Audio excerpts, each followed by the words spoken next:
Com agora, essa semana, nós estamos tendo aí a convenção republicana, o ponto que o Vander chama atenção, que vale a pena a gente discutir, o Trump ele não vai ser nomeado, né, como ele seria, ele está sendo consagrado o líder republicano, ele está sendo ungido o líder republicano, e hoje é muito importante, por quê?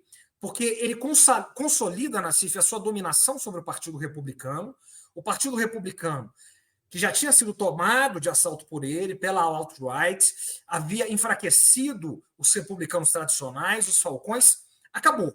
Hoje o Partido Republicano é de Donald Trump. E isso está expresso na escolha do seu vice-presidente, um jovem de 39 anos, que é um Trump turbinado 2.0, que aponta para frente, aponta para o futuro do Partido Republicano, coisa que os democratas não conseguem fazer, não se renovaram. E o Partido Republicano dá esse passo, então, há 16 anos de poder hoje. Que loucura. Então, eu vou pedir para o Valdir, então, que estava começando a falar do vice-presidente, Valdir, para você detalhar mais aí o papel desse vice-presidente. Eu acho que o Pedro já foi no essencial na CIF, né?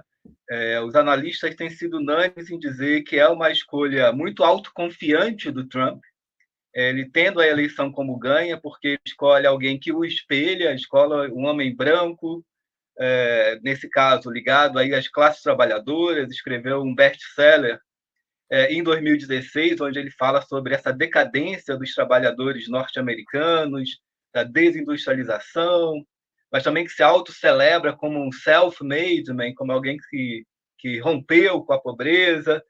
O livro dele a gente poderia traduzir como um elogio do caipira. Né?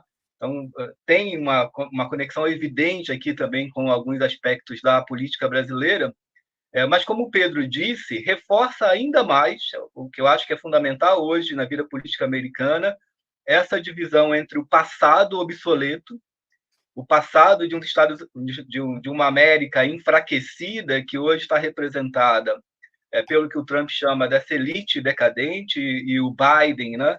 E a espécie de gerontocracia de uma parte da política americana constituiu, e também, de algum modo, a própria Kamala Harris. Né? Então, essa dupla representaria o passado, é um passado que tem que ser superado para os Estados Unidos estar à altura da grande disputa que eles identificam, que é a disputa com a China.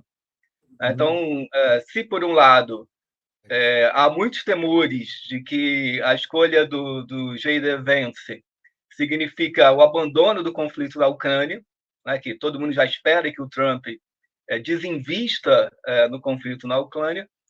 O Vance deu vários depoimentos dizendo que essa é a percepção dele, e o foco, até pelo tema da desindustrialização, pelo empobrecimento da classe trabalhadora branca americana, é no confronto com a China e uma espécie de reindustrialização dos Estados Unidos. Né?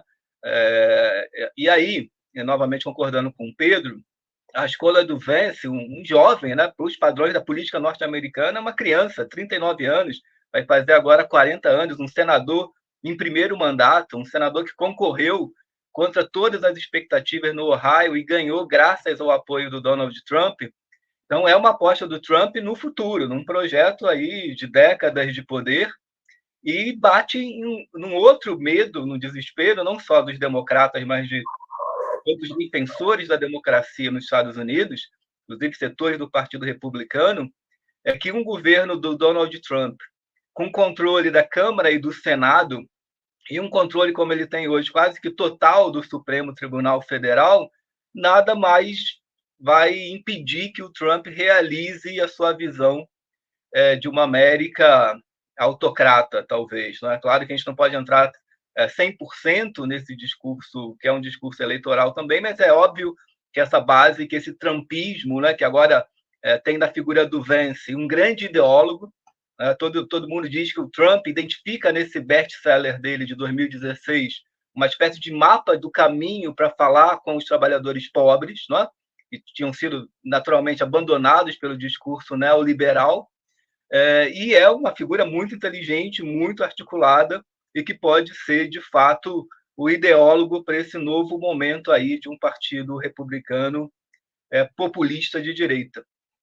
Quer dizer que em relação à economia, o que a gente pode esperar então, aí um aumento do protecionismo e uma volta da Guerra Fria. E como é que ficaria aí o Mercosul? A Argentina seria a ponta de lança aí? E quais as ferramentas que eles teriam para pressionar o Brasil e os BRICS, o Pedro?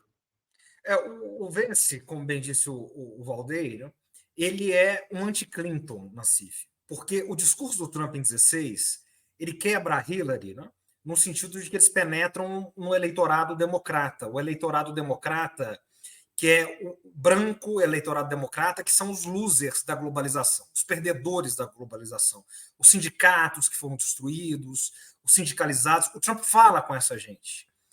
E eles falam uma linguagem popular. Ele diz: olha, eu não sou de Wall Street, a candidata de Wall Street é a Hillary, o Bill Clinton foi o presidente de Wall Street. E ele se identifica, ele fala na linguagem dessas pessoas, sem ser necessariamente um deles. Agora, não. Agora, o James David Vance, né, o Vance, o senador de Ohio, que o Trump bancou, ele é um deles. Esse poder de identificação é muito forte. Ele é um deles. Ele era um comentarista na CIF da CNN. Né? Isso é uma questão interessante. É o primeiro comentarista da CNN que se torna candidato a vice-presidente dos Estados Unidos. Né? Ele é um crítico da guerra na Ucrânia, assim como Trump. É um apoiador de Israel, assim como Trump. E a agenda dele é exatamente sinófoba, né? É a destruição da China. De maneira que, com relação à América Latina, né, isso é um assunto secundário para ele, tanto para ele como para o Trump. No entanto, ele é daquela escola da alt-right também, né? da extrema-direita norte-americana, da nova direita norte-americana.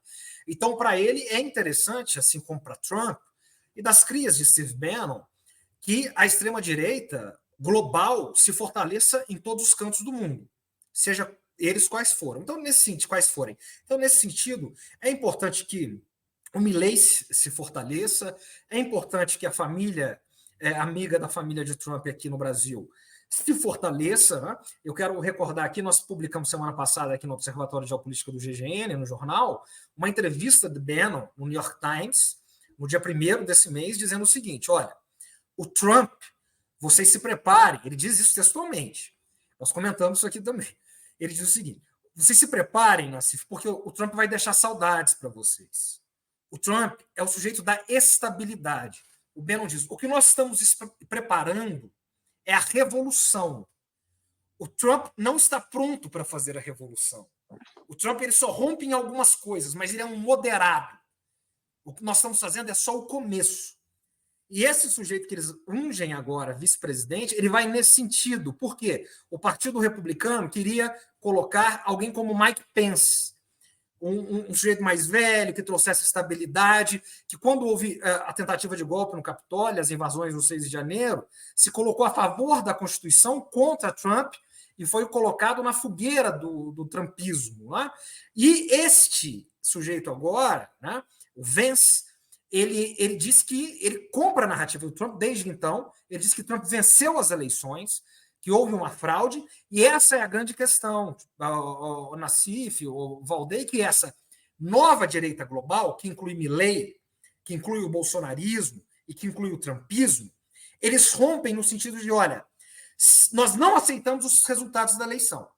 Se a gente não for candidato, é porque a gente é antissistema, e se a gente for e perder, é porque houve fraude. E mesmo ganhando, ainda eles denunciam algumas fraudes. Então, esse é o rompimento com a ordem democrática. Só que agora é nos Estados Unidos. Puta vida! Nossa Senhora!